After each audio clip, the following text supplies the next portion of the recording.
ನಿನಗಾಗಿ ಭಾಗ 1. ಸ್ನೇಹಿತರೆ, ಇಂದಿನಿಂದ ಪ್ರತಿದಿನ ಸಾಯಂಕಾಲ 7 ಗಂಟೆಗೆ ನಿನಗಾಗಿ ಕಥೆಯನ್ನು ನಾನು ಹಾಕುವೆನು.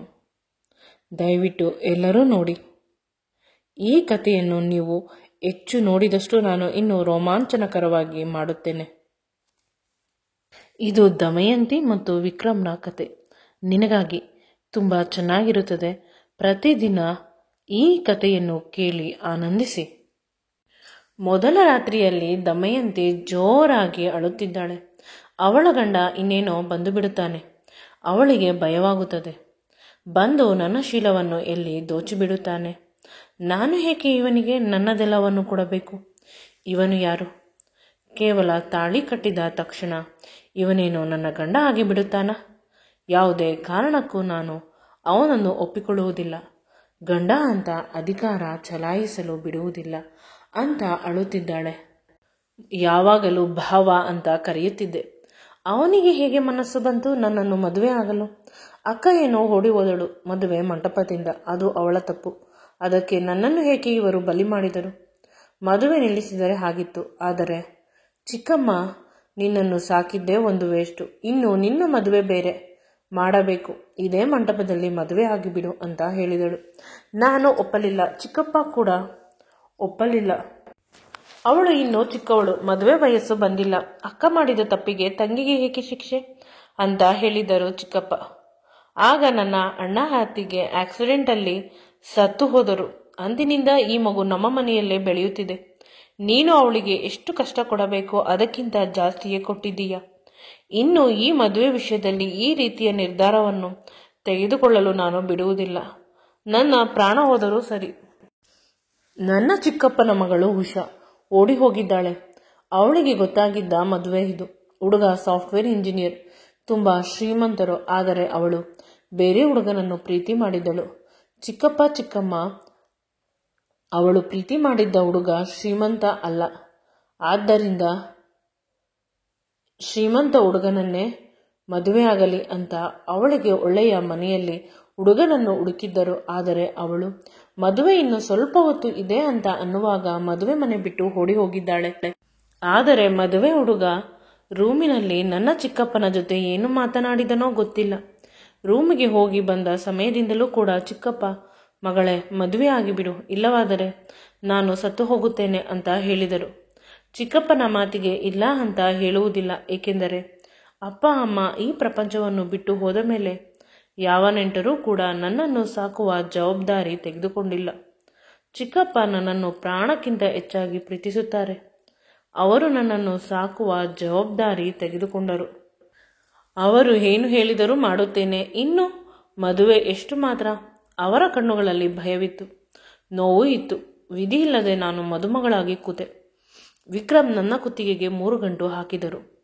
ಅವರ ಕೈ ನನ್ನ ಕತ್ತಿಗೆ ಟಚ್ ಆಗಿದ್ದಾಗ ನನಗೆ ತುಂಬ ಹಿಂಸೆ ಆಗುತ್ತಿತ್ತು. ಇಷ್ಟು ದಿನ ಭಾವ ಅಂತ ಕರೆಯುತ್ತಿದ್ದೆ. ಈ ಮನುಷ್ಯನನ್ನು ಸಡನ್ ಆಗಿ ಹೇಗೆ ಗಂಡ ಅಂತ ಒಪ್ಪಿಕೊಳ್ಳಲಿ? ನನಗೂ ಮತ್ತು ಅವರಿಗೂ ತುಂಬ ಏಜ್ ಡಿಫ್ರೆನ್ಸ್ ಇದೆ. ನನ್ನ ಮಾತುಗಳು ಅವರಿಗೆ ಅರ್ಥವಾಗುವುದಿಲ್ಲ. ಎಲ್ಲಕ್ಕಿಂತ ಹೆಚ್ಚಾಗಿ ನನಗೆ ಇದ್ಯಾವುದೂ ಇಷ್ಟವಿಲ್ಲ. ಎಲ್ಲ ಬಲವಂತಕ್ಕಾಗಿ ವಿಧಿ ಇಲ್ಲದೆ ಒಪ್ಪಿಕೊಂಡು ಮದುವೆ ಆಗಿದ್ದು. ಕಾರಿನಲ್ಲಿ ಒಟ್ಟಿಗೆ ಮನೆಗೆ ಬರಬೇಕಾದಾಗ ಕೂಡ ಒಂದೇ ಒಂದು ಬಾರಿ ಅವನ ಮುಖವನ್ನು ನೋಡಿಲ್ಲ. ನನಗೆ ಅವನನ್ನು ನೋಡಿದರೆ ಅಸಹ್ಯವಾಗುತ್ತದೆ. ಅಕ್ಕ ಓಡಿ ಹೋದಳು, ಅದು ಅವಳ ವೈಯಕ್ತಿಕ ವಿಷಯ. ನನಗೂ ಅದಕ್ಕೂ ಸಂಬಂಧವಿಲ್ಲ. ಈ ಮನುಷ್ಯ ನನ್ನನ್ನು ಏಕೆ ಮದುವೆ ಆದ? ಗೊಂದಲ ಮನಸ್ಸಿನಲ್ಲಿ ತುಂಬ ಕಾಡುತ್ತಿತ್ತು. ಮದುವೆ ಬಗ್ಗೆ ತುಂಬ ಆಸೆಯನ್ನು ಕಂಡುಕೊಂಡಿದ್ದೆ, ಮದುವೆ ಹುಡುಗನ ಬಗ್ಗೆ ಕೂಡ. ಆದರೆ ಅಕ್ಕ ಮಾಡಿದ ಒಂದೇ ಒಂದು ತಪ್ಪಿನಿಂದ ಎಲ್ಲ ನುಚ್ಚು ನೂರಾಯಿತು. ಬದುಕು ಸರ್ವನಾಶವಾಯಿತು. ಇನ್ನೇನು ಉಳಿದಿಲ್ಲ ನನ್ನ ಬದುಕಿನಲ್ಲಿ. ಆ ಮನೆಯಲ್ಲಿ ಹೇಗೆ ಇರಬೇಕು ತಿಳಿಯುತ್ತಿಲ್ಲ. ಈ ಯೋಚನೆ ಮಾಡುತ್ತಿದ್ದ ನನ್ನ ಕೈ ವಿಕ್ರಮ್ ಹಿಡಿದನು. ನಾನು ಬೆಚ್ಚಬಿದ್ದೆ. ತುಂಬ ಕೋಪದಿಂದ ಅವರ ಮುಖವನ್ನು ನೋಡಿದೆ. ಅವರು ಕೈಬಿಟ್ಟರು. ಅವರ ಮುಖದಲ್ಲೂ ಕೂಡ ಕೋಪ, ಸಿಟ್ಟು ಇತ್ತು. ಶಾಂತವಾಗಿರಲಿಲ್ಲ. ಅದನ್ನು ಹೇಗೆ ಫೇಸ್ ಮಾಡುವುದು ನನಗೆ ತಿಳಿಯುತ್ತಿಲ್ಲ. ಮನೆಗೆ ಬಂದಾಗ ನಾನು ರೂಮಿನಲ್ಲಿ ಇದ್ದೇನೆ. ತುಂಬ ಸಮಯವಾಗಿದೆ. ಇಷ್ಟರಲ್ಲೇ ವಿಕ್ರಮ್ ರೂಮಿಗೆ ಬರಬಹುದು. ಬಂದರೆ ಅವನ ಜೊತೆ ಹೇಗೆ ಇರಬೇಕು? ನಾನು ಹೂವಿನಷ್ಟು ಕೋಮಲದಿಂದ ಇರುವವಳು. ಅವನು ನೋಡಿದರೆ ತುಂಬ ರಫ್ ಅಂತ ಅನಿಸುತ್ತದೆ. ಮನೆ ತುಂಬ ದೊಡ್ಡದು, ಆಳು ಕಾಳುಗಳು ಇದ್ದಾರೆ. ಎಲ್ಲರೂ ಅವರ ಇಚ್ಛೆಯಂತೆ ಇರುತ್ತಾರೆ. ನನ್ನ ಬದುಕು ಏನು ಮಾಡಲಿ ಭಯವಾಗುತ್ತಿದೆ. ಆದರೆ ಈ ಜೀವನದಲ್ಲಿ ಅಕ್ಕನನ್ನು ಬೇಕಾದರೆ ಕ್ಷಮಿಸುತ್ತೇನೆ, ವಿಕ್ರಮನ್ನು ಮಾತ್ರ ಕ್ಷಮಿಸುವುದಿಲ್ಲ. ನನ್ನ ಒಪ್ಪಿಗೆ ಇಲ್ಲದೆ ನನಗೆ ತಾಳಿ ಕಟ್ಟಿದ್ದಾನೆ. ಸ್ವಲ್ಪ ಸಮಯಕ್ಕೆ ಯಾರದೋ ಶಬ್ದವಾಯಿತು. ನೋಡಿದರೆ ವಿಕ್ರಮ್ ಮೊದಲ ರಾತ್ರಿಗೆ ತುಂಬ ಚೆನ್ನಾಗಿ ರೆಡಿಯಾಗಿ ಬಂದಿದ್ದಾನೆ. ಗುಂಡಿಗೆ ನೀರಾಯಿತು. ಇವನು ನನ್ನನ್ನು ಏನು ಮಾಡುತ್ತಾನೆ ಅಂತ ರೂಮಿನ ಒಳಗಡೆ ಬಂದವನು ಗಟ್ಟಿಯಾಗಿ ಬಾಗಿಲನ್ನು ಹಾಕುತ್ತಾನೆ. ನಾನು ಹಾಸಿಗೆ ಮೇಲೆ ಕುಳಿತಿದ್ದೆ. ನನ್ನ ಪಕ್ಕ ಬಂದು ನಿಧಾನವಾಗಿ ಕುಳಿತುಕೊಂಡ. ಬಿಳಿ ಬಣ್ಣದ ಶರ್ಟ್ ಮತ್ತು ಪಂಚೆ ಹಾಕಿದ್ದಾರೆ. ಕೈಗೆ ಹೂವನ್ನು ಸುತ್ತುಕೊಂಡಿದ್ದಾರೆ. ಅವರ ದೇಹದಿಂದ ಸುಗಂಧವಾದ ಪರಿಮಳ ಬರುತ್ತಿದೆ. ಆಗ ತಾನೇ ಫ್ರೆಶ್ ಆಗಿ ರೆಡಿಯಾಗಿ ಬಂದಿರುವ ರೀತಿ ಇದೆ. ಅವನ ಮುಖ ನಿಧಾನವಾಗಿ ನನ್ನ ಕೈಯನ್ನು ಹಿಡಿದುಕೊಂಡ. ನಾನು ಬೆಚ್ಚಿದೆ. Current shock ಹೊಡೆದಷ್ಟು ಭಯವಾಯಿತು. ನನ್ನ ಭಯ ಅವನು ಏಕೆ ಕೇಳುತ್ತಾನೆ? ನಾನು ಭಯದಿಂದ ಅಲ್ಲಿಂದ ಓಡಿ ಹೋಗಲು ಪ್ರಯತ್ನಿಸಿದೆ, ಆದರೆ ಆಗಲಿಲ್ಲ. ರೂಮಿನ ಬಾಗಿಲನ್ನು ತುಂಬ ಗಟ್ಟಿಯಾಗಿ ಹಾಕಿದ್ದರು. ವಿಕ್ರಮ್ ತುಂಬ ವ್ಯಂಗ್ಯವಾಗಿ ನಗುತ್ತಾ ನನ್ನ ಹತ್ತಿರ ಬಂದ. ನೀನು ಎಲ್ಲೂ ಹೋಗಲು ಸಾಧ್ಯವಿಲ್ಲ. ನನ್ನ ಕೋಟೆಗೆ ಬಂದಾಯಿತು. ಇಲ್ಲಿ ಏನಿದ್ದರೂ ನಾನು ಹೇಳಿದ ಹಾಗೆ ಕೇಳಬೇಕು. ಕೇಳಿಕೊಂಡು ಹೋದರೆ ನೆಮ್ಮದಿಯಾಗಿ ಇರುತ್ತೀಯಾ? ಇಲ್ಲವಾದರೆ ನಾನು ಹೇಳಿದ ಹಾಗೆ ಕೇಳಬೇಕು. ಹಾಗೆ ಮಾಡುತ್ತೇನೆ. ಪ್ಲೀಸ್, ಅಕ್ಕ ಮಾಡಿದ ತಪ್ಪಿಗೆ ನನಗೆ ಶಿಕ್ಷೆ ಕೊಡಬೇಡಿ. ನನ್ನ ತಪ್ಪು ಏನೂ ಇಲ್ಲ ಇದರಲ್ಲಿ. ಬೇಕಾದರೆ ಅವಳನ್ನು ಹುಡುಕಿಸಿ ಅವಳಿಗೆ ಶಿಕ್ಷೆ ಕೊಡಿ. ತುಂಬ ಜಂಬ ಅವಳಿಗೆ. ನನ್ನನ್ನು ಈ ಕಷ್ಟದಲ್ಲಿ ಸಿಲುಕಿಸಿ ಹೋಗಿದ್ದಾಳೆ ಅಂತ ಕಣ್ಣೀರು ಹಾಕಲು ಶುರು ಮಾಡಿದೆ. ಆಗ ವಿಕ್ರಮ್ ಅವನ ಮೃದುವಾದ ಕೈಗಳಿಂದ ನನ್ನ ಕಣ್ಣೀರನ್ನು ಒರೆಸಿದ. ಅವನ ಸ್ಪರ್ಶ ತುಂಬ ಮಧುರವಾಗಿತ್ತು. ಕೈ ಬಿಸಿಯಾಗಿತ್ತು. ಆಗ ಅವನು ಹೇಳಿದ, ನಿನ್ನ ಅಕ್ಕನನ್ನು ಹುಡುಕಿಸುತ್ತೇನೆ. ಅವಳಿಗೆ ಏನು ಮಾಡಬೇಕೋ ಅದನ್ನೆಲ್ಲವನ್ನು ಮಾಡುತ್ತೇನೆ. ನೀವು ಯಾರೂ ಬಂದು ತಡೆಯಲು ಸಾಧ್ಯವಿಲ್ಲ. ಅವಳು ಅಂದುಕೊಳ್ಳಬೇಕು, ನನ್ನನ್ನು ಧಿಕ್ಕರಿಸಿ ಹೋಗಿದ್ದಕ್ಕೆ ತಕ್ಕ ಶಿಕ್ಷೆ ಕೊಡುತ್ತೇನೆ. ಈ ಹೊತ್ತಿನಲ್ಲಿ ಅವಳ ಬಗ್ಗೆ ಮಾತು ಏಕೆ ಅಂದ. ಮತ್ತೆ ಇನ್ನೇನು ಬೇಕೋ ಅಂತ ಕಣ್ಣು ಮುಚ್ಚಿ ನಾನು ಹೇಳಿದೆ. ಅವನು ನನ್ನ ಹತ್ತಿರ ಬರುತ್ತಿದ್ದ. ನಾನು ಗೋಡೆಗೆ ಹೊರಗಿಕೊಂಡು ನಿಂತಿದ್ದೆ. ಆದರೆ ಅವನು ನನ್ನ ಹತ್ತಿರ ಬರುತ್ತಲೇ ಇದ್ದಾನೆ. ಅವನ 2 ಕೈಗಳನ್ನು ನನ್ನ 2 ಕಡೆ ಗೋಡೆಯ ಮೇಲೆ ಇಟ್ಟ. ನಾನು ಅಲ್ಲಿಂದ ತಪ್ಪಿಸಿಕೊಂಡು ಹೋಗಬಾರದು ಅಂತ ನನ್ನ ಮುಖದ ಹತ್ತಿರ ಅವನ ಮುಖವನ್ನು ತಂದ.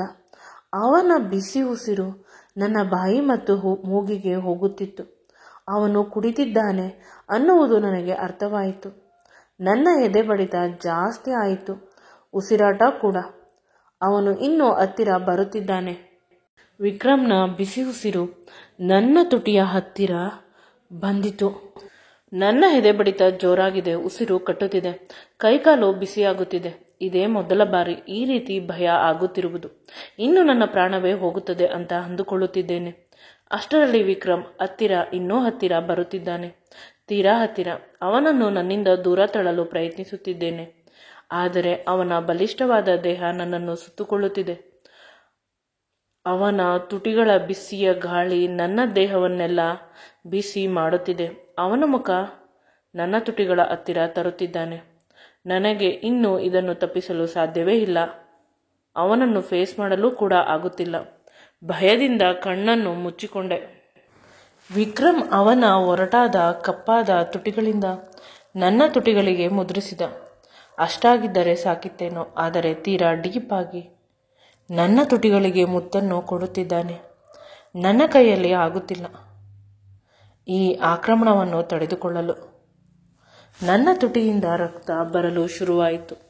ರಕ್ತ ಬಂದರೂ ಕೂಡ ಅವನು ಆ ರಕ್ತವನ್ನೂ ಕೂಡ ಟೇಸ್ಟ್ ಮಾಡುತ್ತಿದ್ದಾನೆ. ನನ್ನ ತುಟಿಗಳನ್ನು ಅವನ ತುಟಿಗಳಿಂದ ಹಲ್ಲುಗಳಿಂದ ಕಚ್ಚುತ್ತಿದ್ದಾನೆ. ನನಗೆ ನೋವಾಗುತ್ತದೆ. ಕಿರುಚಲು ಸಾಧ್ಯವಾಗುತ್ತಿಲ್ಲ, ಏಕೆಂದರೆ ನನ್ನ ತುಟಿಗಳನ್ನು ಸಂಪೂರ್ಣವಾಗಿ ಆಕ್ರಮಿಸಿದ್ದಾನೆ. ಏನು ಮಾಡಬೇಕು ಅಂತ ತಿಳಿಯುತ್ತಿಲ್ಲ. ಭಯದಿಂದ ದೇಹ ಅದರುತ್ತಿದೆ. ಮುಂದೆ ಈ ವಿಡಿಯೋ ನಿಮಗೆ ಇಷ್ಟವಾಗಿದ್ದಲ್ಲಿ ನನ್ನ ಚಾನಲನ್ನು ಲೈಕ್ ಮಾಡಿ, ಶೇರ್ ಮಾಡಿ ಮತ್ತು ಸಬ್ಸ್ಕ್ರೈಬ್ ಮಾಡಿ. Thank you.